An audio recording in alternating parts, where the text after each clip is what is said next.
Has he joined it yet?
Who's it gonna be?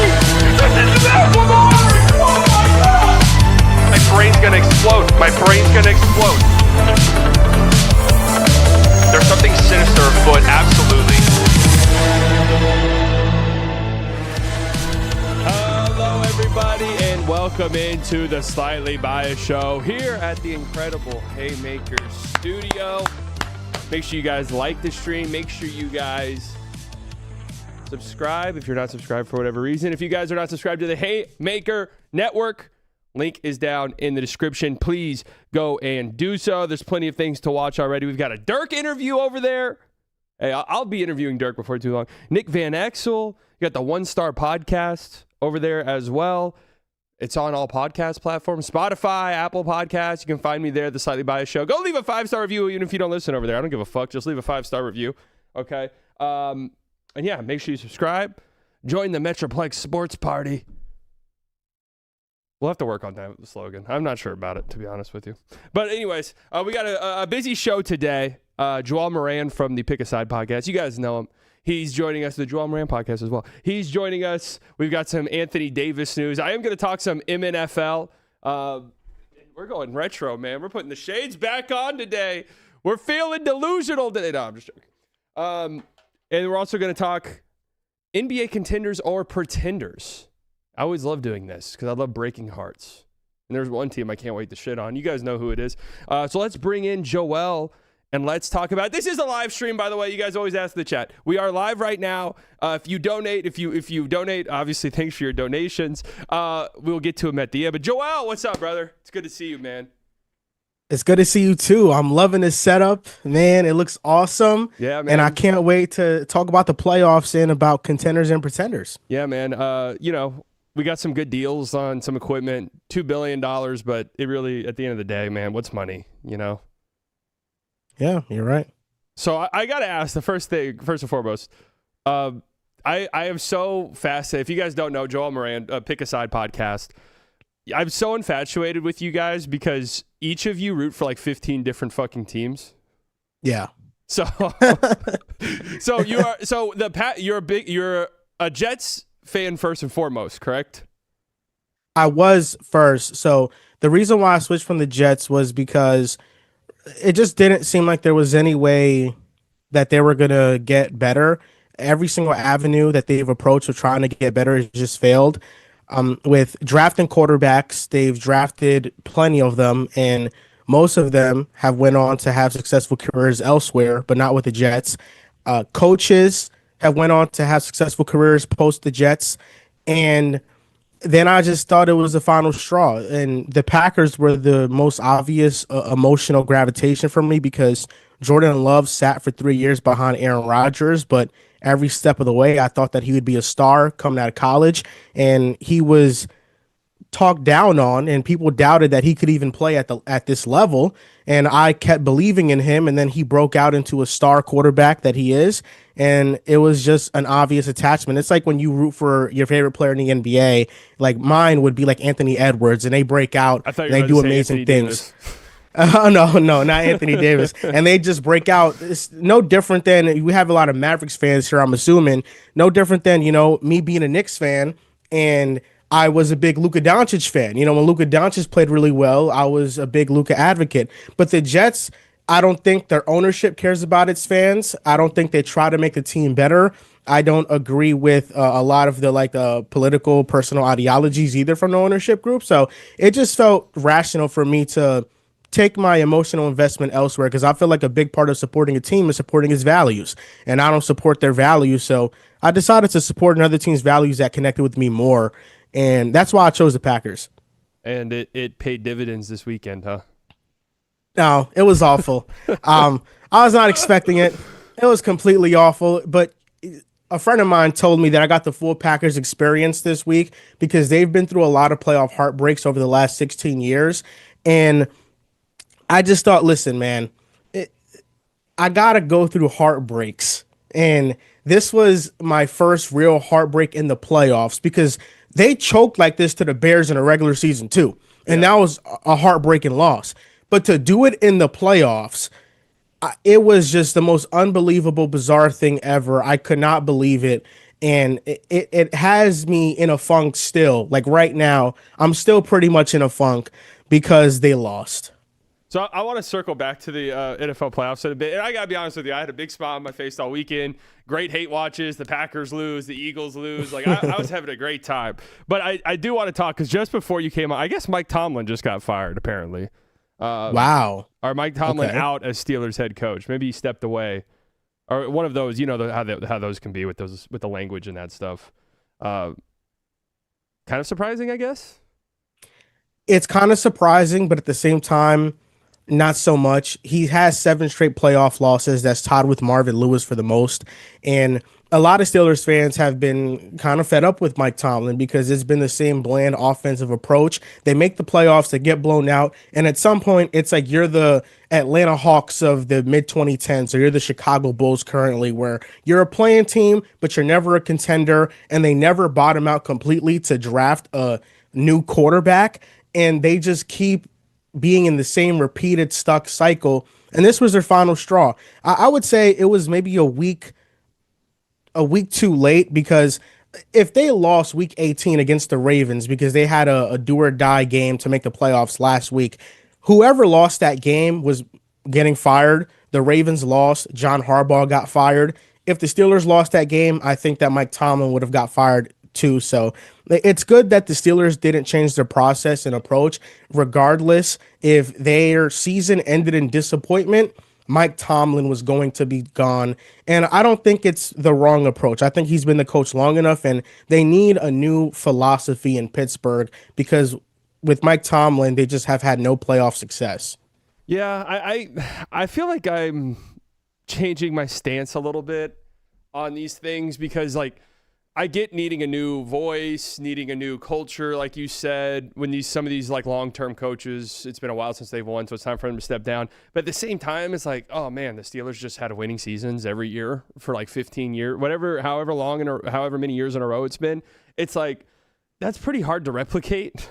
And so I feel like it's pretty easy to find yourself in a cycle where, the Patriots were kind of staring down the barrel of this before they got Vrabel, where it's like, oh my God, we left our like all-time great coach, and now we've just hired shit coaches, and now we're just kind of stuck in this cycle. I think that's pretty dangerous. I think that could be pretty dangerous, but we'll see. I mean, that's interesting. I'm sure any team with a head coaching vacancy is calling his phone right now. Yeah, the comments are saying that he stepped down, and it sounds like the more likely scenario. It's always tricky with that type of wording and language, because that's stepping like down could mean when Rick Carlisle, it was like he stepped down from the Mavs, but he was fired pretty much. Yeah, you're not reporting that he got fired to kind of show him that respect, but maybe it could have happened. But I think it's the best for both sides. I think the relationship has gotten kind of toxic. Steelers fans have grown to not appreciate the winning seasons anymore if it doesn't result in playoff success. But a team like the Jets, for example, a team like the Giants, if they have a multitude of winning seasons, they will be more than fine with that. Yeah, I mean, I'd take Mike Tomlin on the Cowboys tomorrow. Like, why not? That would be incredible to me. But right before you came on with that, I mean, it's a big news day, I guess. And then it was also reported that Anthony Davis is going surgery to repair ligament damage in his left hand and will miss several months. Not really that surprising, because that was reported a few days ago. Once the second opinion stuff comes up, guys are getting surgeries. I mean, hardly ever has there been like a second opinion where the second opinion was good. But the more interesting thing to me is Shams followed up this tweet with another tweet that said, the Mavs are having renewed Davis trade talks with multiple interested team. If moved to a playoff contender, the return timeline can allow Davis to return during the postseason. So I've done the Anthony Davis stuff on here a million times already. And to add to this weirdness, Anthony Davis himself tweeted under one of these reports saying lies. So I don't know what the fuck. I don't know what's the lie. I don't know if it's the surgery. And then he also Anthony Davis said, y'all better stop listening to all these lies on these apps. What's happening? What is happening right now? What is actually going on? I'm assuming he's not going to be out as long as they're reporting.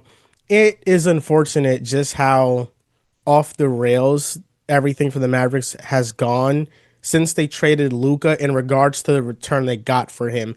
When Kyrie gets hurt, Anthony Davis gets hurt, because I thought there was a potential chance for this team to compete for something meaningful if they all stayed healthy, and that just hasn't been the case. The bright spot is that Cooper Flagg has come in and he saved your franchise, and he has been awesome. And he's been a true cornerstone player that you want to build around moving forward. The unfortunate part is like the idea of having these stars healthy, it just hasn't materialized. But Anthony Davis, man, I just can't believe the ways in which he gets hurt, because the torn ligament on the play when he was driving, it really didn't seem like it was going to be that bad to put him out for that long. It's just unfortunate what's been happening to Anthony Davis with these injuries as of recently, and it's really only happened since he's gotten to Dallas, because he was relatively healthy with the Lakers for a while, and then he got traded, and then he started getting banged up again. I know it is. I do feel badly for the guy. I mean, it's why I think the Mavs should trade him. Like, if I were AD, I've said this a million times. I'd want out. Like I want to go somewhere else because this is just so toxic. And I didn't ask to be here. No one wants me here. It's just anytime I get hurt, the whole entire fan base is like, I hate this fucking guy. And it's like, dude, I didn't want to be here either. Like, chill out.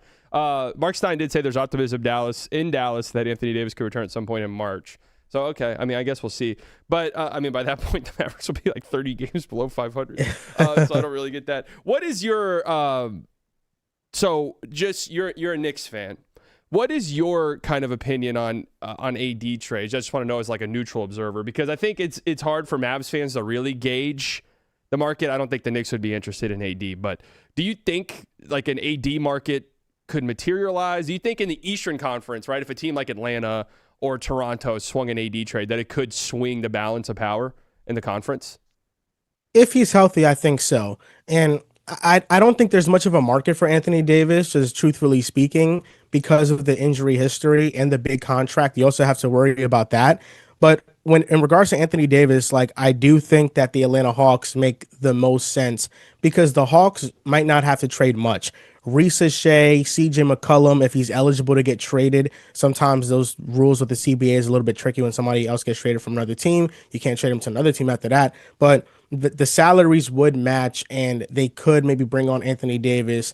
But then it's like Atlanta, do they want to go all in with AD this year? I think there's a market for him, and what that market would be, I think would be a young player and a first round pick, but I don't expect anything more than that. I don't think that they're going to get a ton of assets back for Anthony Davis. Yeah, I think that's kind of the consensus. I think there's I don't interact with any Mavs fans who are like, yeah, man, AD's going to get us 4 or 5 first round picks. Like, I think the argument is, are we going to get anything of value? Like you said, maybe a young player and a first round pick, or are we going to get absolutely nothing at all? Like, are we talking Jakob Poeltl and RJ Barrett and that's it? To where I've constantly argued, like, that's such a horrific return that you just keep it Anthony Davis at that point in time. Like, you're trading the best player in the trade for 2 worse players on 2 terrible contracts. It just makes no sense. But wait, there's another new Anthony Davis tweet. Wait, some stuff's going on. Abby Jones, what did she tweet? It got deleted. She tweeted something that got deleted, and the AD said lies, but y'all keep listening to them. What part is the lie? Can we get to the bottom of this, somebody? What is going on? Just absolutely crazy shit happening right now on Twitter. But yeah, I mean, the AD trade stuff's interesting to me because I do think, Atlanta, Toronto, I don't know. I do think the East is pretty wide open, and this is a nice segue, I guess, into something else I wanted to talk to you about. NBA contenders are pretenders, just kind of looking at it, from a mile away, just kind of looking at all of these teams as we get close to the trade deadline. What teams are actual contenders and what teams are pretenders? And I guess let's just start with the Knicks, right? Because we just talked about them in the Eastern Conference. Like, when I say contender, I mean legitimate championship contender. Do you think the Knicks are a real contender or a pretender at this point in time? I think right now they're a pretender.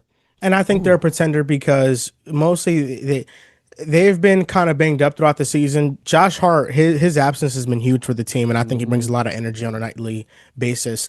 I think they're pretenders because of the defense. I think Brunson and Cat, it's hard to build a competent defense around them. They're going to have more than enough offensive firepower, but will they be able to hold up defensively to knock off a team like Denver or OKC if they make the NBA Finals? And that's the view I'm looking at it from right now. I do think that they probably should be favorites in the East. I know that Detroit is the first seed, but I give the Knicks grace. They just beat them in a playoff series, and I think Jalen Brunson he would be the best player in that series, and we have OG Anunoby and Mikal Bridges, but there needs to be more effort. I've liked what I've seen from the Knicks this year in terms of the bench utilization, in terms of the offense. It's better, it's more fluid, they move the ball more, but the effort, it's just so inconsistent. Like, there are some nights where I will see the Knicks light it up and they look awesome, they look like the best team in basketball, and then the other week, like, I'm seeing them on a couple game stretches where they get blown out by the Hawks, they get blown out by the Pistons,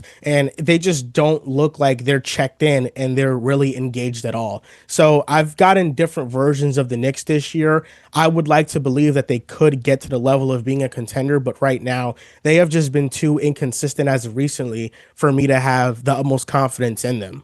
Interesting, because they were my pick to win the East coming into the season. So I guess that maybe that leads me to another question. Do you think there's any Eastern Conference actual contender like that can compete with some of these Western Conference top dogs? I really don't. I think the Pistons possess the grittiness to do it. Would that be your number one pick in the East right now? If you're a little bit Pistons iffy on would the be. Knicks? Yeah, the Pistons would be. I got to give that respect because last year our series went to 6 and they didn't have Isaiah Stewart, and it could have very easily went to 7, and that's without Isaiah Stewart. Isaiah Stewart is such a game changer defensively that him guarding Cat for an entire series can swing that series.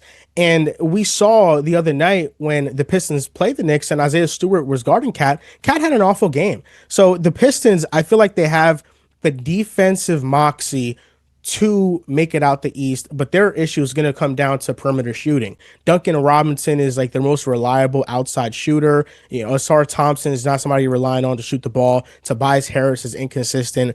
I think that if they make a trade for the one person that I think makes the most sense for them is Michael Porter Jr. I think if they can land Michael Porter Jr., they would be, I think, a clear favorite out the East because I'm a bit of a believer in what MPJ is doing in Brooklyn. Not that he's an all NBA caliber player or anything, but I think he's always been an upper echelon role player with Denver averaging 18 and 7. He's always shot the ball well. And then in Brooklyn, he's being used more off screens and in isolations. And he's shown that he can add that aspect to his game. If he goes to Detroit with a playmaker like Cade, setting him up, and then he also being able to be a scoring option for that team, I think that gives them like a legitimate boost offensively because I don't view Michael Porter Jr. and Lauri Markkanen as complete opposites in terms of where they rank in the hierarchy amongst NBA players. I think Michael Porter Jr. is just as good as Lauri Markkanen, and they're both players on bad teams that got opportunity and they're lighting it up. But I think MPJ, because of his history, probably is going to cost less assets, and he's on a much cheaper contract on a shorter deal. So I think the Pistons should go out and they should make a move for MPJ, and I think that would propel them over the top. Interesting. Yeah, I mean, I'm a little bit iffy on the Pistons, and I've heard the MPJ, the Lowry ones. I've been banging the table on this, and the Clippers have been red hot lately, but they make so much sense as a Kawhi team, and I think that's the type of guy they need because, I mean, for me, the thing with them that I get hesitation about is like the three-point shooting, obviously, but they don't have a real reliable secondary creator at all in their team, and that comes back to bite you in the ass always in the playoffs. I mean, I can't think of a team that doesn't have a reliable second guy where that weakness doesn't get exposed badly in the postseason. And that's why I like a guy like Kawhi. Because even MPJ, great shooter, obviously, what he's doing in Brooklyn. I mean, I watched him play the Mavs last night, and he's just, when he gets on a burner, it's absolutely unbelievable, the shots he makes. But I still, in a playoff setting, do I trust MPJ? Till I'd be like, hey, man, we need a bucket right now. Like, Cade's on the bench. Can you go get us a bucket? Not really. So that's why I'm a little bit concerned with like the Pistons. The Celtics, they're right now. The Celtics are my number one Eastern Conference team.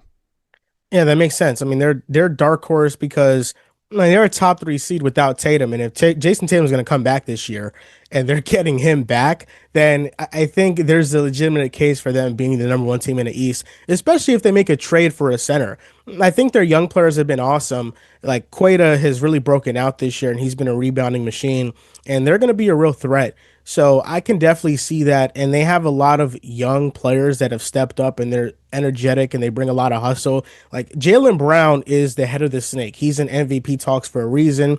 Derek White has played his role wonderfully. But the Celtics bench and their role players entirely are a big reason why they're one of the 3 best teams in the Eastern Conference. Yeah. I mean, I just think, like you said, Jaylen Brown, Kate has been great. And then you get Tatum, potentially, like an 80% Jason Tatum going into the playoffs. I mean, that team is nasty, and I think the East is just so wide open. What about okay, like, bear with me here when I say this, because obviously your initial gut reaction would not tell you contender, but what about the Mavericks, man? They are a contender. Hey, they beat the Nuggets twice. They beat the Rockets twice. Don't let them get into the playoffs is all I'm saying.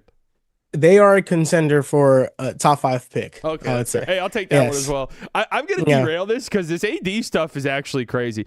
Can you guys share my screen on this? Because, all right, this is hilarious to me. Anthony Davis, prior to today, had not tweeted since July 19th of last year. And then before that, he hadn't tweeted since October 27th of 2024. But today he has tweeted 3 times. Y'all better stop listening to all these lies on these apps. Lies, but y'all keep listening to them. What is going on in Dallas, Texas, man? This is insane. This is just a hilarious sort of to wrap up this entire Luka Doncic trade saga. Is Anthony Davis goes out with a season-ending injury, or I guess not season-ending, and then maybe gets traded, and then there's drama on the way out. Just kind of a hilarious end of this whole thing. I'm actually interested in your take on this because this is kind of ties to this. Have you been following the Rich Paul stuff? I have on his podcast when the clips pop up. What's your stance on this? Because at first I was like, yeah, man, this could be an interesting podcast. Like, he's got such interesting like insight into the NBA, but it feels like it has turned into a platform for him to build value for his players. And I don't know if you saw today, but the Lakers, apparently there's some like locker room people within the organization are not happy with some of the stuff on the podcast because just yesterday he was like, yeah, I would trade Austin Reeves for Jaren Jackson Jr. Like, is this not like bizarre? It is. I think it's been an awful product. I've watched some of it, like the clips. It's been terrible. And I thought it'd be great because I love Max Kellerman. He's like legitimately great. Yeah, what I haven't liked about it has been, I feel like Rich Paul tries to like one up and big bro Max Kellerman in any opinion that he has. Like, Max has an opinion and Rich Paul's like, no, it's this way. Like, they had this argument about the reason why the Michael Jordan's first shoe was red, Max Kellerman stated, was because the Bulls. And Rich Paul was like, no, it's because that's a marketing color. It's red. It's a universal marketing color. And then Max was like, yeah, but the reason why it was initially red is because he played for the Bulls. And he was just like Rich Paul was like fighting against that as much as possible. But no, I think he has a lot of power as an agent, and him using his voice to mock up trades, to build up rumors, and to speculate as much as like maybe you and I would on a platform, I think is very irresponsible. Like mocking Mahomes to the Dallas Cowboys, dude, trading Austin Reeves, Anthony Davis, he like you trade him and build around him over some other players. I think he's mentioned that somewhere in the podcast before. I think that has been very irresponsible, and I can understand how that would rub some players the wrong way because he is stirring up controversy. And one thing that I've learned about media is that whenever you see clips surface, especially on these parody third-party NBA accounts, it isn't for no reason. There is real marketing money and budgets put behind that. They have a budget. They DM these accounts from their podcast accounts, and they ask them if they can post these clips and tag their podcast, and they will pay them a monthly rate for an X amount of clips. And all those clips you see on social media and Twitter, they are being funded behind a marketing budget. So this is very much something that they want to get out there. They are purposely curating the clips they want to get out there, and it's just an entire operation. So this is very calculated, and that's why I think it's irresponsible what's happening. And I think the entire product, the podcast has been awful, and I feel for Max Kellerman being involved in it. Man, that's such a great point. And people really don't realize that these aggregator accounts, there's an entire economy behind them. Because, during the summer, it's like, why the fuck am I getting so many Patrick Beverley? Like, nobody actually cares about Patrick Beverley. And it's just the truth. Nobody actually cares about Patrick Beverley or like Gilbert Arenas, yet they are just getting, pumped. All of these clips pumped out. It's because they are paying for them. Like, there's an entire economy behind these accounts. And I don't think people really realize that. But yeah, it's just so interesting because there was a pathway for that podcast to be good where, Rich Paul kind of gives these insights, and maybe it would be better as like kind of like a post game type thing where a clutch client gets traded or something. And now we have a podcast and Rich Paul's like, yeah, behind the scenes, we were talking this, like that could be interesting insight. But yeah, just like you said, him treating it like it's a ESPN First Take, and he's out here debating like, no, Jalen Johnson should get traded to the Bucks for Giannis. It's like, what is going on, bro? Like, isn't Jalen Johnson a clutch guy? Like, that's insane. I'm sorry. I'd be like, dude, can you shut up, please? Like now I'm getting asked if I'm getting traded. I haven't asked for a trade. Like, it's just insane to me. Well, let's just stay on the Lakers for a second. Do you think they're contenders or pretenders? No, they're pretenders, and I've been harsh on Luka this year. I feel like his play style has really gotten on my nerves a little bit.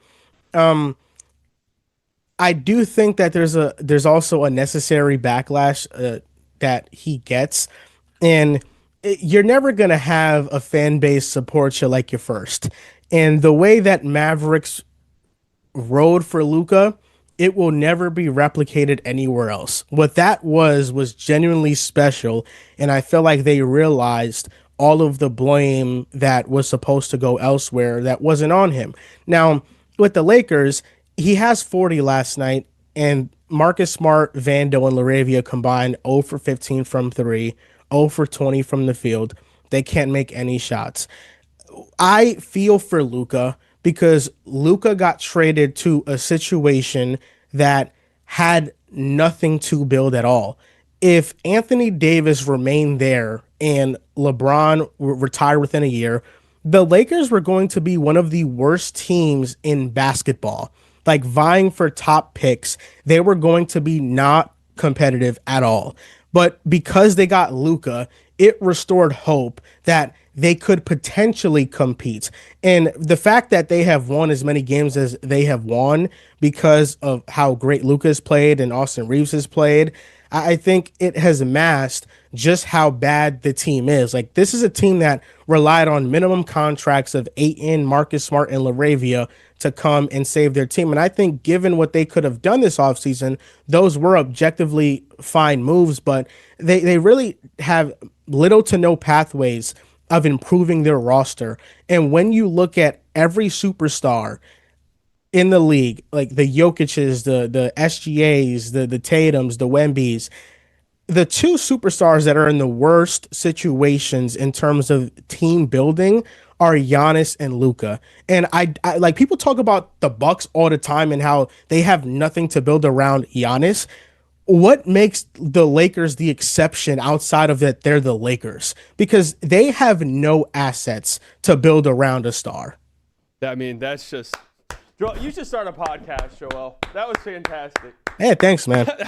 that was so well said, and I agree with everything that you said, especially the part where it's like, I used to have these battles with people all the time who thought that I'd be, a little too harsh on Luka sometimes with my criticism, and then they would say stuff like, "Oh, no other fan base would treat Luka this way." I'm like, you guys are out of your fucking minds if you actually believe that to be true. Like, if Luka were to go to LA, and he did end up going to LA, the media market there is so unforgiving that it would be just anytime they lose, man. And I did a ramble about this earlier today. Anytime they lose, it is Armageddon on the timeline in a way that you have to see to believe. It's like, seriously, you should pop some popcorn and sit down, open up Twitter anytime the Lakers lose a game and just start scrolling, because it's hilarious. And then it's just LeBron, and no, it's LeBron's fault because this, it's Luka's fault because this. It's like, dude, this roster reeks, man. This team is terrible. I was trying to say it all summer and people would get mad at me. It's like, dude, this team doesn't do any of the things you have to do in today's NBA to be good. They're not athletic. They don't defend. They're not big, really. Their role guys are uber inconsistent. They don't really have a single real two-way role guy. And the two-way stuff has changed over time to where being 3-and-D is not necessarily being a two-way player anymore. You need to be able to dribble. You need to be able to pass the ball. They don't have any of these guys. Jared Vanderbilt's shooting wide-open threes off the side of the backboard from the corner, which is like, how are you in the NBA and you're shooting wide-open threes off the backboard? I don't understand that at all. You're in the league, man. Like, you spend 8 hours a day practicing the game. I have no clue how you can shoot a wide-open corner three off the side of the backboard. To this day, that makes no sense to me. He's horrible. But anyways, yeah, I agree with you wholeheartedly, where it's just like, the Luka discourse this year, and I agree with you, where I think this year's been a very weird year for him, where the counting stats are fantastic, but when you watch him, it's just clearly he's not as good or impactful as he was like a couple years ago, even on the Mavs. But he's still been great, and the flaws of that Lakers team they're so glaring that now over this past month or two, it's impossible for these guys to hide it anymore. So Yeah, I mean, I knew you were gonna say pretender because no one believes in this Lakers team, but I just wanted an opportunity to shit on them because it's fun to me. Because I really dislike this franchise, and it sucks because I want to root for Luka, but the fact that the Lakers are the team that lucked into him, and like you said, they were going nowhere. It's not like Rob Pelinka had this team positioned, and they were like, okay, we've been accumulating assets to go after a guy like Luka. Like he just fell ass backwards into their lap, and it's just like, okay. Whatever, man. Of course the Lakers are the team. How about Houston? They're pretenders. I think that they have a pathway to contend though, but number one, we gotta like be real. Like Kevin Durant being your best player leading you to a championship, that hasn't happened. And at no point in his prime, in his career, it hasn't happened. Has there been some unlucky moments? Yes, there has been, but the truth is the truth. They don't have, I think, the requisite consistency from their role players, specifically Jabari Smith Jr., to make a run. Most of their losses this year have been embarrassing because of Jabari Smith Jr. He's just been playing awful, and he really hasn't provided the value that they needed him to provide, especially after signing an extension this past offseason. But I just think the other West teams are better than them. It's hard to trust how a man will look in the playoffs if they're leaving him open from three the entire series. Alperen Şengün, I think, will be fine, but he's a little bit inefficient. And then Kevin Durant, we've seen in playoff settings that he will be lackadaisical with the ball. You know, the turnover numbers for the Rockets have spiked because he's been on the team, because he's very loose with his handle. He makes poor passes, and that's just the reality of the situation. And I think that it's very telling that the Phoenix Suns have, I think, a better record than them right now. And in this current moment, the Phoenix Suns, who we all thought would be a bottom dweller, and they trade Kevin Durant, who's a top 10 player in the world, and they get back Dylan Brooks and Jalen Green. And Jalen Green hasn't played all year. And Dylan Brooks has averaged 20, has played defense, has brought a sense of identity and hustle to the Suns, and now they are a better regular season team than the Rockets. I think that that's telling, and I think that there is something to be said about, I think, the nonchalantness that Kevin Durant plays with that maybe translates from team to team. But I also can't put the problems on this Rockets team on KD, because Ime Udoka said it the other night, like they're relying on a 37-year-old to carry them when, you know, this is supposed to be a young team that added a vet, but he's not supposed to shoulder the load consistently like he has been with the Rockets. I just don't think that this season has really gone to plan as of recently, because they started out really hot, but as of recently, they tailed off. Yeah, and I mean, Şengün missed like a week or two, to be fair, but the Rockets are really interesting to me. They're kind of similar to the Pistons, where it's like all the numbers, all the advanced stuff says this is a contending team, right? Like right now, the Rockets are fourth in offense, fourth in defense. But when you watch them, there's just something that's missing.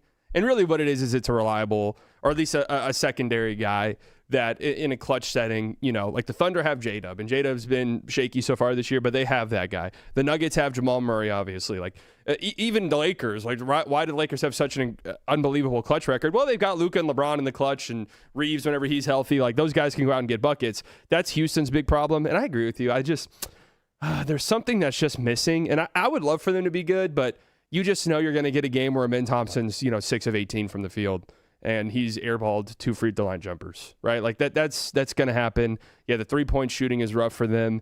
I think you're probably going to get a couple Şengün games because they're still a super young team. So inevitably, you're going to get a Şengün game in the playoffs where he has like 7 turnovers. These things happen, but they can make something happen at the trade deadline, though. Like if they were to go out and get a guard, I don't know who that would be.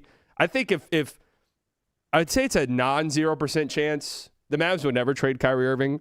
But if AD gets traded, would it just shock anybody if Kyrie's like, hey, guys, like, I love being here, but, I want to be on a contending team? Like, he would turn this Rockets team. I'd feel so much differently about them. Like, that would be such a perfect fit. Yeah, the Rockets should be very aggressive, especially in this NBA. Like, the combo guard that scores has gotten undervalued to the point that they might not have to give up too much to get a guy like that. Like Malik Monk would be perfect for the Rockets if they can get him. Just somebody that can create their own shot and consistently be out there in clutch moments. That would be huge for their team. So I agree with you. They just need another ball handler that can make offense easier. So everything doesn't have to run through Kevin Durant. And then you kind of, you let Kevin Durant be what he was kind of brought there to do, which is kind of just, score when he's needed to score, but not have to have all the playmaking responsibilities that he's maybe had to shoulder in other places when they've had so many injuries.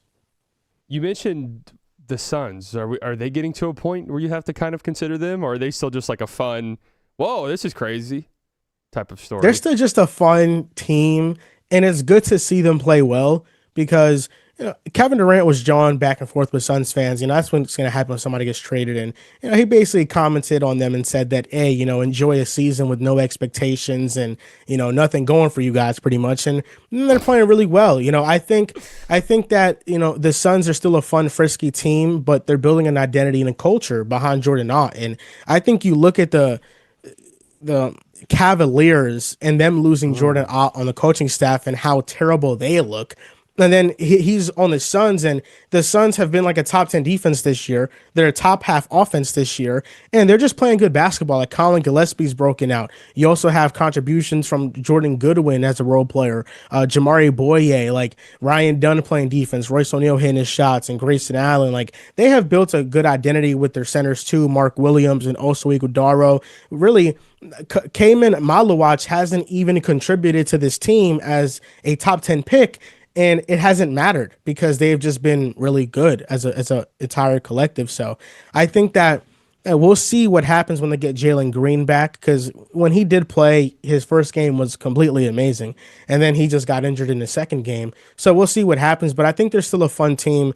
And I'm glad that this is their reality, because there was a worry there that they were probably going to waste a couple years of Devin Booker's career. And even if they're not competing for championships, you can't call a season like this a waste. Yeah, no, I agree. I mean, Jordan Ott's currently third in Coach of the Year voting, or odds, I guess I should say. I feel like he's been the most impressive with what he has to work with. This isn't like a fantastic roster or anything like that. They're good. But he's been able to maximize every single role guy here, and they're all super bought into their identity. It has been really fun to watch. It's funny because there was that Dylan Brooks meme, the infamous the Dynasty Stars After You guy, and Memphis has just gotten shittier since he's left. I wouldn't say Houston's gotten shittier, but they definitely lack that identity. And I've seen Rockets fans up and down my timeline who badly miss Dylan Brooks. So I think that's kind of funny to look back on in hindsight. That maybe Dylan Brooks is the dynasty guy, huh? Maybe the Suns go on a run here. Who else? Minnesota. That's a great one. Minnesota is one of the most interesting teams in the league right now. I'm going contender. I think they are. I was thinking the same. Yeah, I think they are consistently the most underrated team in basketball. They've made the last two Western Conference Finals. They keep knocking on the door, and for some reason, they just keep having people that doubt them throughout the entire way. Rudy Gobert has not looked better in his career than he looks now.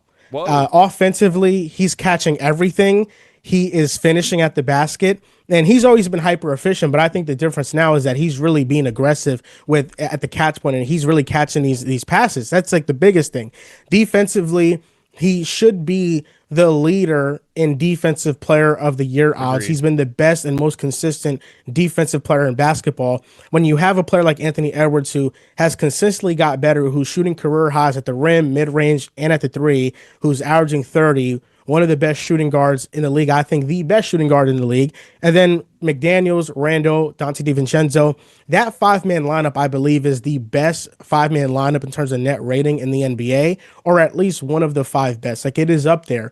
What they need is just a small injection of some guard talent. They don't have to trade for a Ja Morant. They don't have to trade for a star point guard. They just have to trade for like a Keon Ellis. They have to trade for maybe a Kobe White who's making $12 million on expiring, and they can bring them some offensive juice. But just trading for somebody like that, I think would really put them over the hump. But this is a team that's knocking on the door. They've been to the Western Conference Finals the last 2 years, and I think this year, we see that, they might have started a little bit slow, but they have gotten hot as of recently, and they have really started to win some basketball games to where they are not far from being one of the top teams in the West right now in the standings after a pretty inconsistent start. Can I zag on you real quick here? Yeah. So, yeah, I mean, I a few months ago, I would have agreed with you 100% on the backcourt thing. Dude, Bones Highland's been like legitimately really good for them to the point where it's like, I wonder if they're just like, yeah, Bones is our guy. Like, well, we're not going to trade for Kobe White. Like, we're going to rely on Bones Highland to be that sort of backup guard off our bench. I just don't know how much they could trust that, in a playoff setting. Like, Bones Highland's out there getting 25 minutes in a game 6. Like, I don't know how much they believe in that. I wonder if they're sneaky. They go after maybe some of these guards. Or I'm sorry, not guards, bigs in the trade market. Because this has always kind of been the case for them where Rudy Gobert has just been one of the more insane on-off guys in the league, and it's because their defense just completely unravels when he checks out. Their defense is 16 points better when he's on the floor versus when he's off. I mean, that is just ungodly. That's unreal, right? That's like literally, and I agree with you. I think he should be the front runner for Defensive Player of the Year right now, assuming that Wemby doesn't get to 65 games, which I think everyone kind of assumes. But could they go out and get one of these bigs that might be available? Even like a Gafford, because I've been so, Naz Reid to me is just, there's something about Naz Reid that I'm just out on entirely, Yeah, he's kind of been underwhelming this year.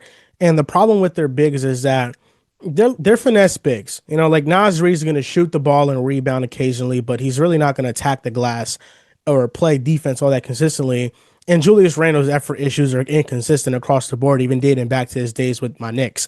So they need somebody, like I agree with you, they need somebody to kind of replace those Rudy Gobert minutes and keep them sustainable, keep them just treading water so they don't get blasted when Gobert's on the bench. And I think that would make them a much better basketball team. So there are a lot of different ways that they can go with it. Maybe they can keep trusting their internal development and with Dillingham and Bones Holland and just trusting their guards there. But yeah, I think Minnesota, they're going to be right in the mix. And I think a big reason for that is because of Rudy Gobert's impact. And I think the biggest reason is because of Anthony Edwards. I just think that he's one of the best players in basketball. Yeah, I mean, I agree that they're contenders too, or they at least deserve to be in that. Maybe if you're one of those people who are just, hey, the Thunder are kind of by themselves, or maybe the Thunder and Nuggets are by themselves, the Timberwolves are at least in that next tier. And I've kind of become a believer to this where it's like, some people have argued it. Maybe Anthony Edwards just deserves to be a most improved player every year because it is like every single season. I mean, he's at 41% from three, man. Like the fact that he's turned into not just a good three-point shooter, but genuinely one of the absolute best, maybe even the second best behind Steph Curry, three-point shooter in the NBA. When you factor in the difficulty in his shots and how many of his threes he self-creates, it is insane. I mean, it really, his development is just unbelievable. And I mean, they've been to 2 straight conference finals. So yeah, they deserve to be in the mix as much as anybody else has. Like if you think Houston's a contender, then you got to at least respect this Timberwolves team. I agree. The Timberwolves are better without him off the court, Chitley. And I don't know, my chat right now, they call me Chitley, which, are you familiar with that? No, I'm not. When you add CH to the start of someone's name and it's chunky, like people call Luca. Oh, I see. Okay. I mean, this is just my chat just disrespects me every single step of the way. It's unbelievable. I don't know how y'all's community is with you guys, but it's just torture for me just logging in every day. But anyways, yeah, I know that the Timberwolves have a better on-off rating when Anthony Edwards is off the floor or whatever. My eyeballs tell me that that's one of the best players in the league, so that'll probably even out. The Spurs. I'm gonna go yes. The Wemby effect is real. I think he's probably the most impactful player in basketball. He's up there with anybody. But the role players are like really good, man. Like De'Aaron Fox, all-star. Stephon Castle has been really good. Harrison Barnes has been consistent. Julian Champagnie has been one of the better 3-and-D players in the league this year, and he really torched my Knicks and was hitting every shot imaginable against us. Keldon Johnson, that was the 11 threes game, right? Yeah, yeah. Keldon John, I think it was on Christmas Day too. It was like a day before Christmas. It was one of those. Keldon Johnson, I think he's one of the more underrated like tone setters in the league. He kind of has that Dylan Brooks to him where he brings a lot of hustle and energy and tenacity to the court. And maybe that has gone under the radar because of how bad the Spurs have been as of recently, but it's really showing this year. He can rebound as like a 6'5" guard slash forward hybrid. He can shoot the ball. He can drive to the basket. He plays with a lot of passion. And then you have Dylan Harper, Luke Cornett as a backup big. Like they have a lot of depth, and I'm a big believer in the Spurs. And this year, I was kind of hesitant of maybe like, are they gonna like they're gonna go from a play-in team or at least an out of the playoff team to a playoff team, but can they make that other jump to contender status? And the more I watch them, the more I am sold that they can. Yeah, I mean, I agree with you that I think they are contenders. And the main reason is, when you have Victor Wembanyama, who could be the best player on the floor in any playoff series, that is always going to give you the chance to win. The thing, you mentioned how they've been struggling lately. The thing that the detractors could point at and say, well, yeah, look at their guards over the last, couple of weeks. Castle's been struggling. Harper's been dreadful. And that could be okay, in the playoffs, you're so green. These guys are so young. A couple bad games from those guys and your season's over. So that would be the thing that I could definitely see as the reason why they could lose in round one, maybe. I mean, I don't know. We see these young teams all the time that we believe in go up against veteran, savvy, older teams that maybe aren't as good or as athletic, but they just know how to win in the playoffs. I could definitely see that. But, man, when I watch Wemby, dude, I mean, it's next level. And, obviously in the playoffs, Wemby's not going to be on a 25-minute restriction. So you're going to get that full impact from him. And he's been sixth man of the year farming lately. Like he's been coming off the bench. I think it'd be hilarious if they just went that route with him all year and he ended up winning sixth man of the year. But speaking of sixth man of the year, you mentioned Keldon Johnson. Like that right now, I think he'd be my sixth man of the year pick. Sixth man of the year is just so weird. But yeah, he's such a tone setter for them. It's crazy. But I can't wait for that. I'm so happy they're 27-12. I'm so happy. Knock on wood, obviously. I'm so happy we're going to get them in the playoffs and see Wemby in the postseason because he's just got some motherfucker in him. Like, he's got that dog. He's got that mean streak that you need. I cannot wait to see it. Obviously, Denver, yes. Yeah. Yeah, I mean, what really needs to be said about them? Crazy that they're still winning games. Like, they're just now clawing together these wins. That could really help them out in the long run. Peyton Watson gets these minutes. You find something and like Jalen Pickett, and he can now become like a rotation guy. We see that happen. Are you concerned? I love this stretch for the Nuggets because Jamal Murray is kind of proving that. Yeah. If I did have my own team, I could do my thing too. Yep. I'm just not Jokic reliant. I'm a star in my own right. And then Peyton Watson breaking out. I mean, he averaged 3 points in college, and then he's broken out to this. Yeah, he's a crazy development story. That is insane that he averaged 3 points in college. Yeah. He just won Player of the Week in the Western Conference. I mean, just absolutely insane. And he's a restricted free agent, so that's going to be interesting to see that play out because we've seen this Nuggets team. They do this. Jokic does this with these guys where he raises their value, and then they gotta decide whether or not they want to match the prices for these guys. Like if Peyton Watson ends up making $25 million or gets an offer sheet for $25-30 million a year, like that's a difficult one for them. Are you worried about the Thunder at all, or? Yeah, I'm kind of worried about them. Not like in the sense that they're not going to be contenders or anything, but I'm worried about Jalen Williams the most. I know he's coming off an injury, but he has kind of been so bad for them this year. And because they won a championship, it has also been ignored that he was pretty inconsistent for most of last year's playoffs too. He turned it up in the Minnesota series and in the finals in moments. He really turned it up, but he really had some bad moments against Denver, and I still don't trust him to be that secondary creator consistently next to Shea. So that kind of is my concern with OKC, and I just think the role players have not shot well at all. Like, they had a lot of things break their way on the pathway to the finals, not from like an injury standpoint or anything. Just, they were one of the worst 3-point shooting teams in the NBA playoffs. and they still won the championship. But it's not like it was easy. They went 7 with Denver. They went 7 with Indiana. These were hard fought series. And now it feels like they're even worse at shooting. Lou Dort's worse at shooting. Caruso's worse at shooting. So if they are not going to hit their shots, it's going to be really tough for them to go back to back. Yeah, I agree. I before the year started, I thought this would be kind of similar to some of those Warriors years where we would just get to the playoffs and it's like, oh, this team's a buzzsaw. Like, there's no point in even really playing this out. I still think I'd pick them to win. But yeah, I mean, I'm definitely the shooting is the number one thing. Like, I think I could maybe look past this J-Dub stretch. But yeah, I mean, the role guys shooting this terribly is something that will lose you a playoff series. And it almost did a couple of times last year. And then, Luck Dort in game 5 of the Nuggets series, I was there, literally saved their season with his 3-point shooting at the end. Like, literally saved the year for them. So I guess that's maybe why I give them the benefit of the doubt is I've seen these role guys, even though their percentages aren't very good, save their ass at times shooting-wise. Before we go, NFL playoffs, we talked about it a little bit at the top. Who's your team? Who do we think's winning the Super Bowl? It's so wide open. It's kind of crazy. Yeah, so NFC Did you think this the Packers weekend, were going to win the Super Bowl coming into it?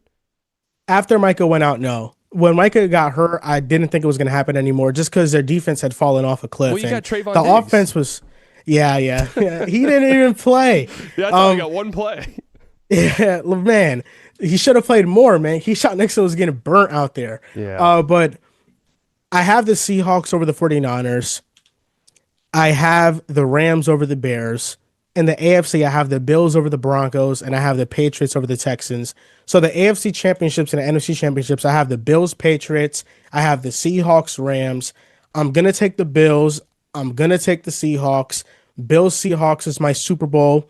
And I'm going to go with the Seattle Seahawks. They were my team to win it coming into the NFL playoffs. Just when I started my bracket, they're the one that I had the most confidence in. The one thing that can derail them from winning is Sam Darnold. Sam Darnold is, you can flip a coin, and that's the playoff game he's going to have is going to be good or bad. That's the chances that he gives you. He is so talented. He's so great. He can make every throw in the book, but he is so erratic. And there are just some bone-crushing decisions that he'll make that the Seahawks better hope he doesn't make in a postseason setting, or else their season's going to be over. But if he can play good football, then I think that the Seahawks are not going to lose. I think that they're going to win the Super Bowl.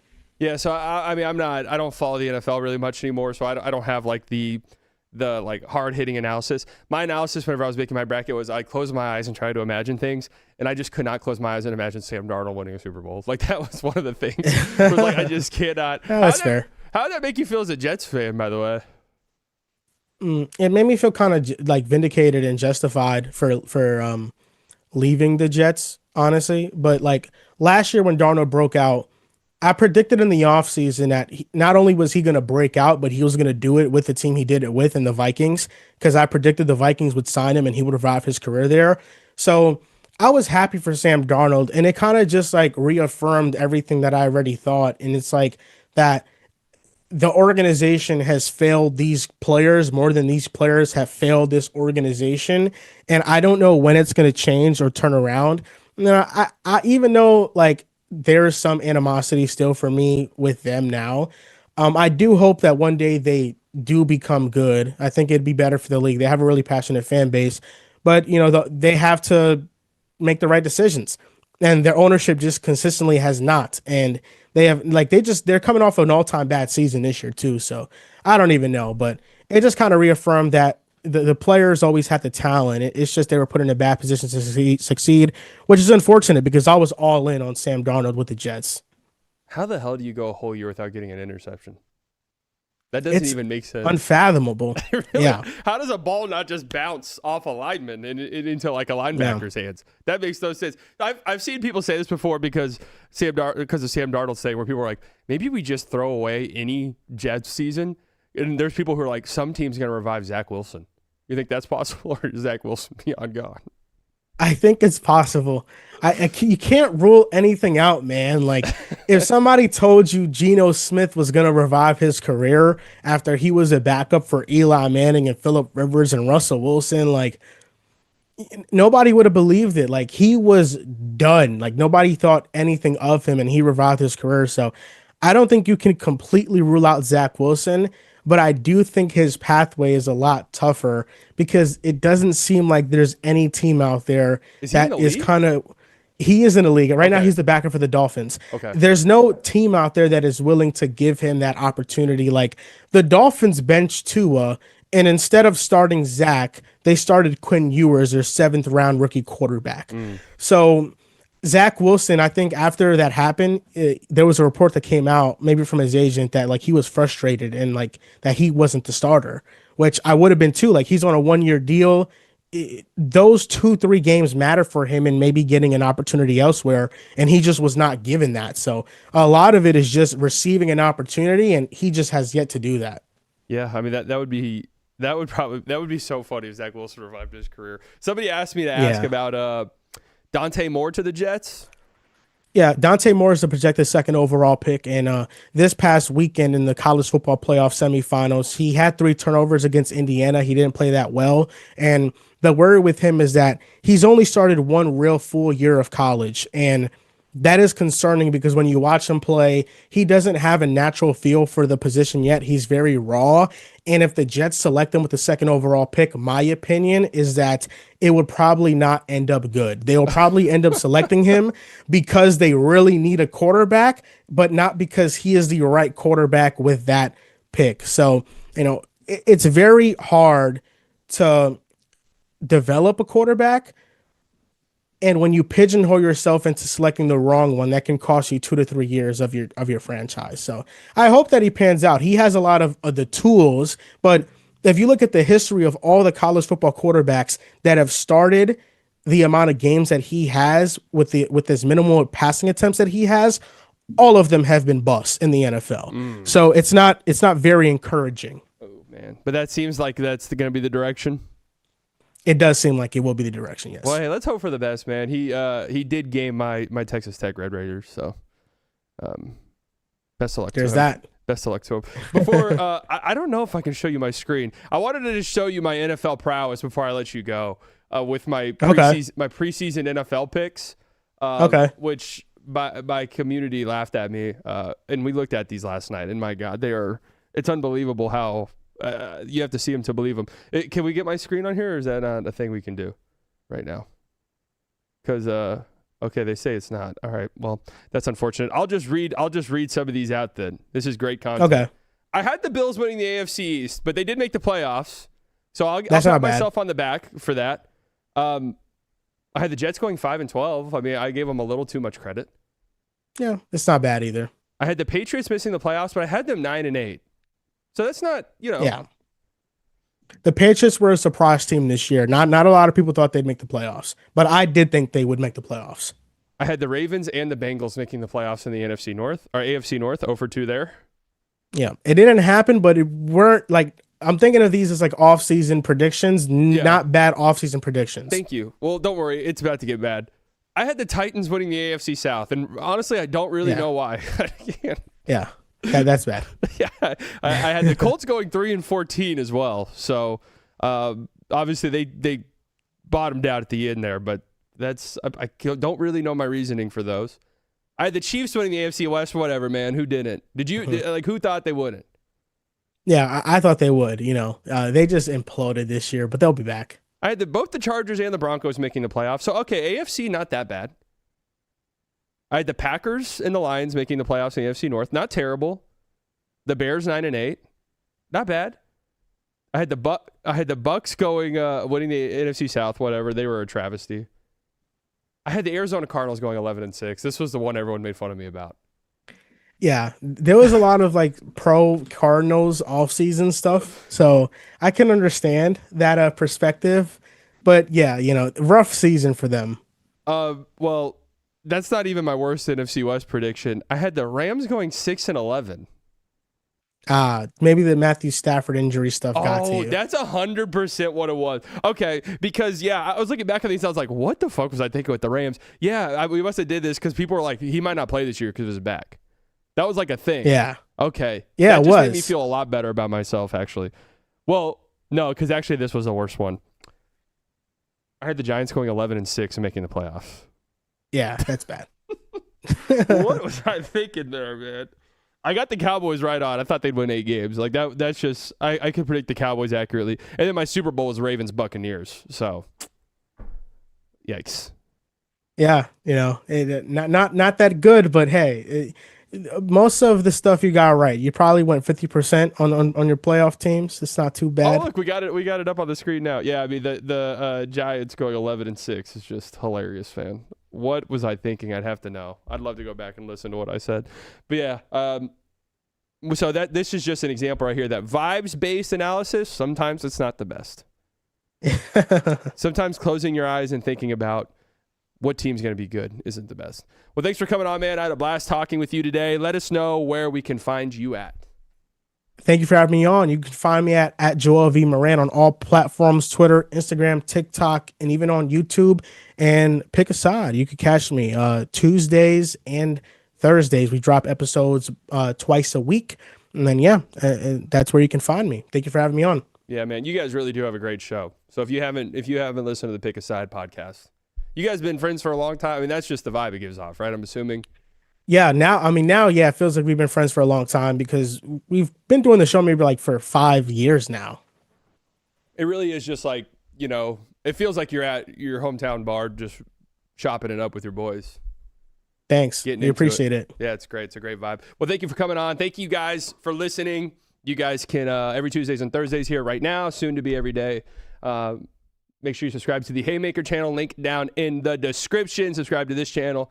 Leave a like. You can listen on audio platforms as well, Spotify, iTunes. Is there any other ones? Google. I mean, I'm sure they've got one. The Slightly Biased Show. Thank you so much for tuning in. I'll talk to you guys later. Enjoy the rest of your day. Love you all. Bye-bye. Who's it gonna be? This is Applebar! Oh my God! My brain's gonna explode. My brain's gonna explode. There's something sinister afoot, absolutely.